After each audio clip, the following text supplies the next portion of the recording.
Hello, I'm Brian Odom. I'm NASA's chief historian, and I would like to welcome you to today's conversation. In honor of Asian American, Native Hawaiian, and Pacific Islander AANHPI Heritage Month, I have the pleasure to be joined by U.S. Navy Lieutenant Commander and NASA astronaut Mr. Jonny Kim and NASA Headquarters AANHPI Employee Resource Group Co-Chair Ms. Anita Dey. Thank you both for joining for today's conversation about the contributions of the AANHPI community to the history, culture, and fabric of the United States. This year's AANHPI Observant Month theme is Visible Together. It is set by the White House Initiative on Asian Americans, Native Hawaiians, and Pacific Islanders and the Smithsonian Asian Pacific American Center. This year's theme invites us to all reflect on the power of community and allyship. Jonny, when you hear visible together, what resonates with you the most? How important is that message? I think you said it really well. When I hear visible together, I think of community, I think of allyship, I think of working together to accomplish a goal. And those are the words that I feel when I hear that phrase. Okay. Anita, as NASA Headquarters Employee Resource Group Chairperson, can you tell us about how NASA makes the AANHPI community experience visible to the world and how the community experiences NASA? Yeah, sure. So the NASA staff is 8.7% AANHPI. So that's in contrast to the civilian workforce being almost half of that Asian American. So that tells me NASA is a good, safe place for us to be generally. We are proud of our work. We are proud of being at NASA, but we're also proud of our cultures and our different identities.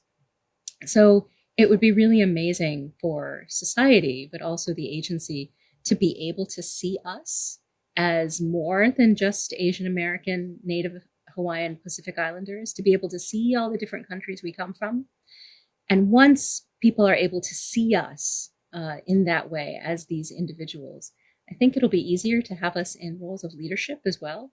I said that the AANHPI population at NASA is 8.7% of the population, but we are only 4.6% of the SES and other executive positions. So, you could say there's a bamboo ceiling at NASA, but I'm very, very pleased that the agency has been working on this, and we have been working with various offices on some policy solutions. That's a great point. This is a very tough topic. My own research goes back to, looking at the Apollo program and its relationship to the civil rights movement and looking at how that decade of the 1960s really unfolded and into, a more central approach to equal employment opportunity. And really NASA in the 1970s, the early 1970s, began to think about diversity and inclusion in really meaningful ways. And I think you really see that in this, eventually the space shuttle program opens up new opportunities for visibility of all minorities, and especially in the 1978 astronaut class for that first shuttle class that I think was critically important. So you look at that class in particular. Ellison Onizuka was the first Asian American to fly in space. He was a member of NASA's astronaut class of 78. This was the first astronaut class to include women, Hispanics, Asians, African Americans. So really, I guess, Jonny, who were some of the astronauts during this period and maybe later that you really looked up to? And were there any AANHPI astronauts that influenced your path to becoming an astronaut?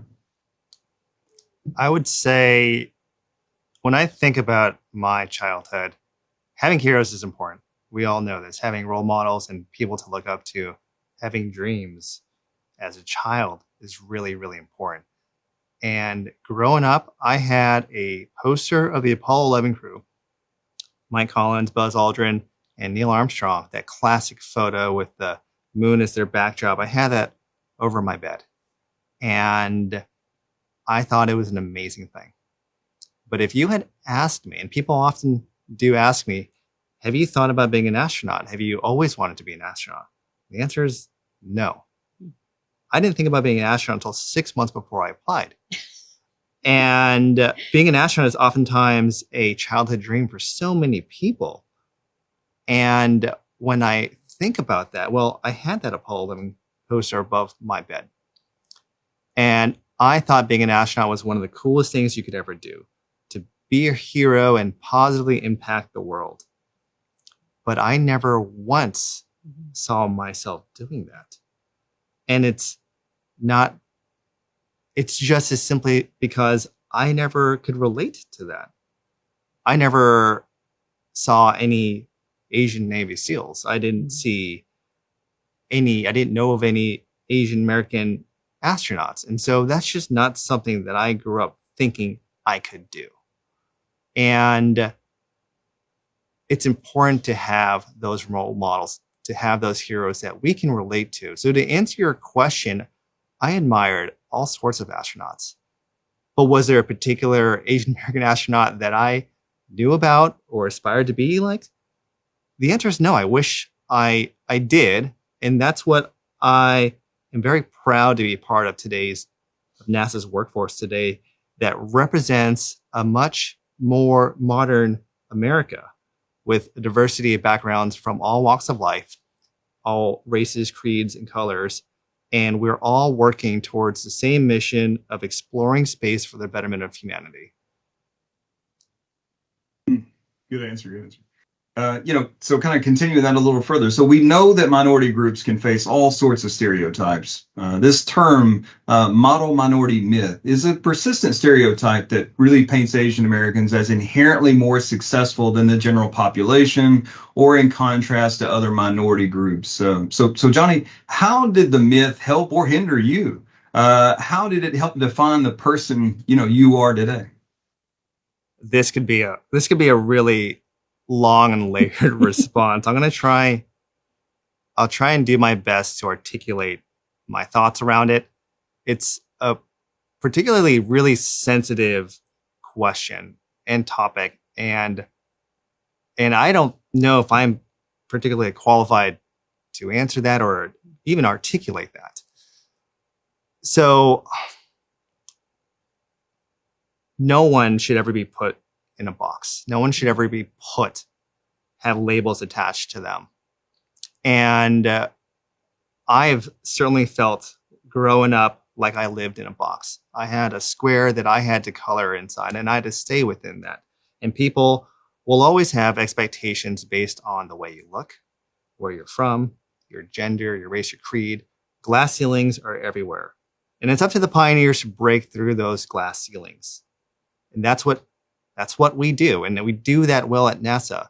The glass ceilings exist everywhere. And the model minority myth is just another version of that glass ceiling. You simplify someone's experience base, their capabilities, who they are as a person, their identity inside a very small box. And if you go outside of the box, you're not part of that identity, or you're doing something abnormal. I've never been one to follow that kind of thinking. And when I wanted to join the Navy to become a Navy SEAL and enlist at the age of 18, I strayed far from that path, from what certainly the Korean American community and a lot of people who knew me felt that I should stick on. It's like, no, you should maybe go to school to be a doctor or an engineer. It's like, no, I want to serve my country in a way that I feel I'm called to do. And that's to be a warrior at that phase of my life. And whether the model minority myth, one thing I often hear is, oh, that's a good stereotype. Well, there's no such thing as a good stereotype. Stereotypes paint labels and boxes. And America is about becoming the very best you can be, smashing through barriers and accomplishing the best that you can. And when we do that, Americans accomplish great things. And for so many reasons is why the model minority myth is what it is. It's a myth. And it is also not very conducive or productive for Americans accomplishing great things. Excellent. Excellent point. Anita, so, coming from your perspective, would you say that model minority myth presents challenges for the AA-NHPI community in the workplace? And if so, can you elaborate and share how the community has to, overcome those challenges? Yeah, sure. But at first I have to say that Jonny, that was an amazing laying forth of what the myth is and how detrimental it can be. So, like I said, it's a tiresome myth, and I think it's so incredibly damaging to those of us who are just trying to be ourselves, for better or for worse. For a myth to say that you're always perfect is really stressful. In the workforce, though, at the workplace, it's damaging because people can use it to sweep away the idea that there is discrimination against a certain group, in this case, us. You guys are fine. You've got it covered. No, I have heard stories of people who should have been promoted and they weren't. People whose reviews should have been higher than they were. Overcoming the myth is very difficult. It is persistent. And what's interesting is a lot of people haven't heard of it. Even people working in this space talking about diversity. So that's why I'm incredibly grateful that you were willing to talk about it today, and we can just raise awareness of what this is. I will say, when I'm feeling stronger, I do try to think of it as a advantage almost, because I think it gives me privilege. It gives me the ability to say things that maybe other minority groups may not feel comfortable saying. If I'm seen as one of the good ones, maybe I can speak some truth where other people feel like they can't. So. That reminds me of something we talked about: allyship. Yes. Being a good friend, being a buddy, a teammate, a comrade, whatever you want to call it. Advocation will always be stronger and more meaningful when it's coming from someone that's not you. Yes. It's not benefiting from such advocacy. Yeah. So I completely understand what you're saying when you say that. And the other employee resource groups at headquarters and across the agency have been wonderful. And we all try to lift each other up in this process. So I'm happy to use some of my voice in that. I think those, you both excellent points on that. And I think it's something that, from someone who seeks to be an ally, really something that you would take as, oh, well, that, like you said, Anita, that's a positive, right? That this can't be a negative issue. So to hear people talk about this openly and just have that conversation and really inform people of perspectives they may not have thought, that somehow that this positive stereotype can be a negative, just like what you said, Jonny, that all stereotypes are problematic in lots of different ways. So consciousness, having a conscious, of this issue, I think is important. So thank you both for that. So again, Jonny, you've got this other thing too, right? So U.S. Navy SEAL, astronaut, but we can't overlook this background that you have as a medical doctor, right? And the thing that we've all experienced together collectively over the last years is that, the pandemic has laid bare these inequalities in healthcare, in this country and definitely around the world. In addition, there's the other piece that is the growing awareness of intersection between climate action, racial equity, racial injustice that is around the world and definitely in this country and has a long history in this country. So what is your take on the impact of these public health issues and the stress of racism on the AA-NHPI community as well as minorities in general? So I think I could answer that question, but I think again it'd do a disservice to not recognize and just communicate. There are communities everywhere of all sorts of sizes and creeds and races that suffer from inequity. It's a pandemic, right? And there's not a single group that's more important than the other. And what's the impact? I mean, you can have a pretty long discussion about what the impact. You could just talk sheerly from the numbers. When I was serving as a physician in healthcare, the statistics just didn't lie. And for example, African American population had a statistically significantly increased risk of suffering from cardiovascular disease, and not having the proper primary care physician follow-up. And you can see examples of the results of those inequities that exist everywhere. So the impacts are real. They have long and lasting negative impacts, but we're doing the right thing. That's where we're having a discussion about it. We recognize it. And those are always going to be the beginning steps to addressing that. Definitely. I couldn't agree more there. After hearing this conversation from you both, and you're hearing your personal, really heartfelt experiences, I'm sure people in our audience will want to help, advance equity for everyone, not just, as we say, one group, but really thinking of it as a community, as a nation, and trying to be better. So Anita, any advice on ways that the audience can support AA-NHPI community and combat the invisibility caused by the generalization of such a diverse community into one really homogenous, generic stereotype? Yeah, of course. Thank you. So I would advise people to try to see us for who we are and not who they think we are. I think the first piece of that is what Jonny was talking about earlier, education, talk to us, learn about us as individuals, but also now that there's the internet, there's nothing you can't know, nothing. So do some research, read about all the different countries we come from, and then ask us questions to fill in the gaps. I would also encourage some introspection. Think about how you interact with people from our community. Are your thoughts colored by a stereotype, whether it's the model minority myth or something else? If there is a stereotype in your head, it's okay. We all have stereotypes about all sorts of things. Don't feel bad, but don't let it sit there either. Think about why it's there, what it does, and then fill in that gap, because a stereotype is always filling in a gap of knowledge.